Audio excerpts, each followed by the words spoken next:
कान्हा तेरी मुरली का मैंने गुण गाया है, तेरी सांवली सूरत को मैंने मन में बसाया है। आप सभी को राधे राधे। आज हम कार्तिक महात्म्य के 30वें अध्याय भीष्म पंचक की कथा कहेंगे। राजा पृथु पूछते हैं, हे नारद जी, भगवान का अत्यंत प्रिय भीष्म पंचक व्रत कैसे प्रसिद्ध हुआ? तब नारद जी कहने लगे, हे राजा पृथु, यह व्रत आदिकाल से है, परंतु बीच में लुप्त हो गया था।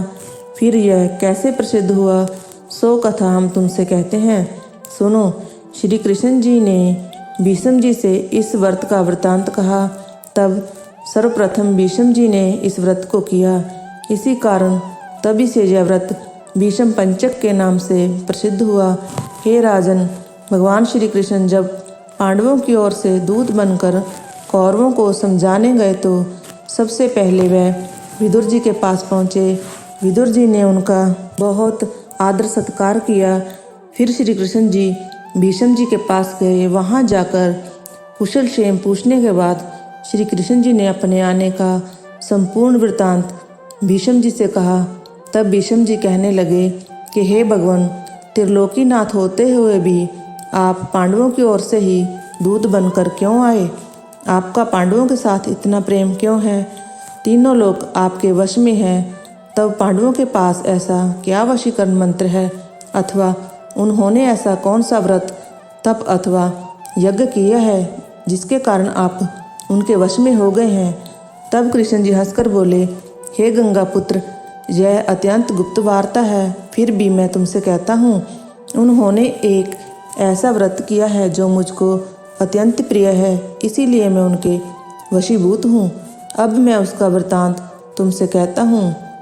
पूर्व काल में उज्जैन नगरी में 5 ब्राह्मण कवि, शुचि, दृढ़, दंत और हंस नाम वाले निवास करते थे। तीनों ही वेदों को जानने वाले, रूपवान, युवावस्था को प्राप्त, गंधर्व विद्या में अति प्रवीण थे। वे अनेक देशों में घूमते फिरते तथा अपनी गान विद्या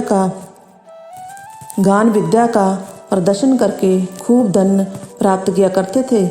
एक समय वह मथुरापुरी में सुवीर नाम वाले राजा के पास आए। संगीत कला में निपुण होने के कारण उन्होंने राजसभा में जाने की इच्छा प्रकट की। वह 4 दिन उपवास करते रहे और अत्यंत पवित्र श्री जमुना जी में स्नान करते रहे। फिर उन्होंने किसी से राजा का संपूर्ण वृतांत सुना। उसने बताया कि राजा की कादम्बरी नाम वाली एक भोग पत्नी है।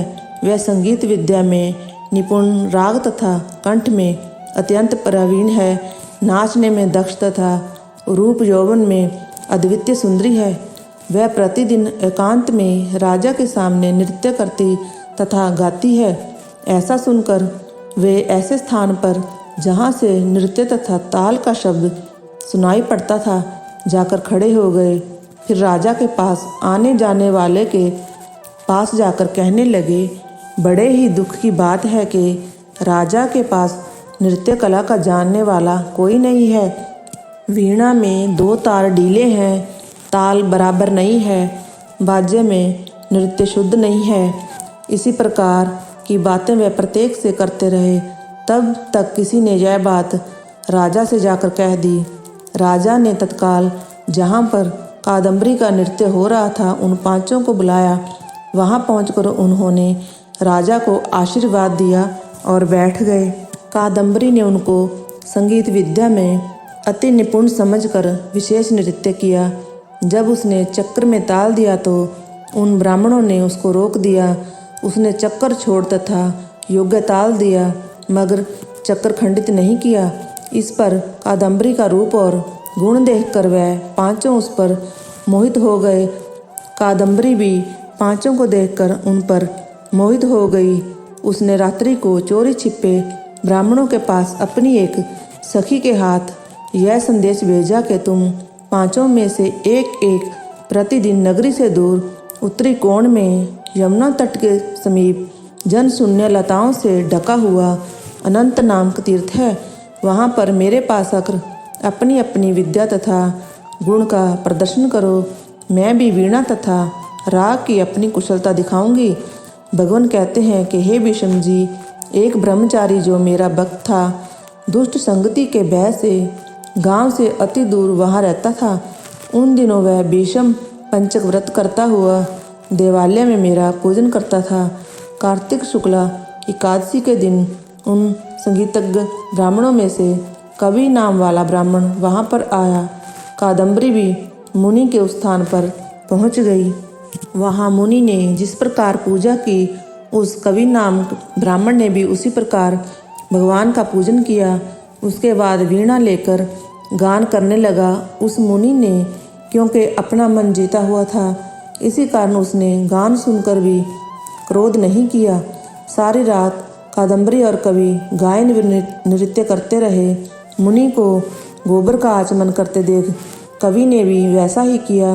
प्रातःकाल होते ही कादम्बरी राजमहल में पहुंच गई। मुनि की संगति से उनके समस्त पाप दूर हो गए। इस कारण द्वादशी के दिन कवि अपना समस्त धन दान करके विरक्त हो गया। दूसरे दिन सूची आया। उसने भी कादम्बरी के साथ रात्रि भर नृत्य गायन किया और मुनि की भांति हमारा पूजन करके गौमूत्र का आचमन किया। फिर प्रातःकाल होते ही वह भी अपना धन आदि दान करके विरक्त हो गया। उसने निश्चय किया, जिस प्रकार कादम्बरी के नृत्य गायन व रूप को देखकर मुनि का मन चलायमान नहीं हुआ, उसी प्रकार मुझे भी अपने मन को वश में करना चाहिए। त्रयोदशी के दिन दृढ़ नाम वाला ब्राह्मण कादम्बरी से मिलने आया और नृत्य गायन करने के बाद मुनि की तरह पूजन और गाय का दूध पीकर विरक्त होकर चला गया। चतुर्दशी को वहाँ पर दंत नाम वाला ब्राह्मण आया और पहले वाले अपने बंधुओं के समान कादम्बरी के साथ नृत्य गायन करके मुनि से बचे घी का पान करके शुद्ध चित्त होने के कारण विरक्त हो गया। सबसे अंत में पूर्णिमासी को हंस नामक ब्राह्मण ने आकर मुनि को देख उनको नमस्कार किया और यमुना में स्नान कर आंवले के वृक्ष के नीचे बैठकर श्राद्ध कर्म किया। भगवान कहते हैं, हे भीष्म जी, कार्तिक के महीने में हमारा पूजन तथा दान पुण्य करने से करोड़ों यज्ञों का फल प्राप्त होता है। इसलिए हंस नामक वह ब्राह्मण सत्संग, पूजन तथा मुनि के बचे हुए दही का पान करके विरक्त हो गया और अपना सब धन दान करके तीर्थ यात्रा को चला गया। उधर राजा ने मंदिर में कादम्बरी के जाने का समाचार सुनकर उसे महल में बंद कर दिया, जिससे वह मंदिर न जा सकी। कार्तिक मास में हमारे सामने नृत्य गान करने के कारण वही कादम्बरी द्रौपदी हुई तथा हंस नाम वाला वह ब्राह्मण आंवले के वृक्ष के नीचे श्राद्ध आदि करने से युधिष्ठिर हुआ। एकादशी के जागरण के कारण कवि अर्जुन, सूची सहदेव, दंत नकुल तथा दृढ़ नाम वाला पराक्रमी भीम हुआ। हे भीष्म जी, इस व्रत के प्रभाव से ही मैं पांडवों के वशीभूत हूँ। अब तुम्हारे द्वारा यह पंचक व्रत किए जाने से यह तुम्हारे नाम से ही विख्यात होगा, अर्थात भीष्म पंचक व्रत कहलाएगा। इस व्रत के अंत में ब्राह्मणों को भोजन कराकर यथाशक्ति दान दक्षिणा देनी चाहिए। इस प्रकार कथा का 30वां अध्याय समाप्त हुआ। जय जय श्री राधे श्याम। ऐसी ही बहुत सारी वीडियोस देखने के लिए चैनल को सब्सक्राइब करें और वीडियोस को लाइक करें।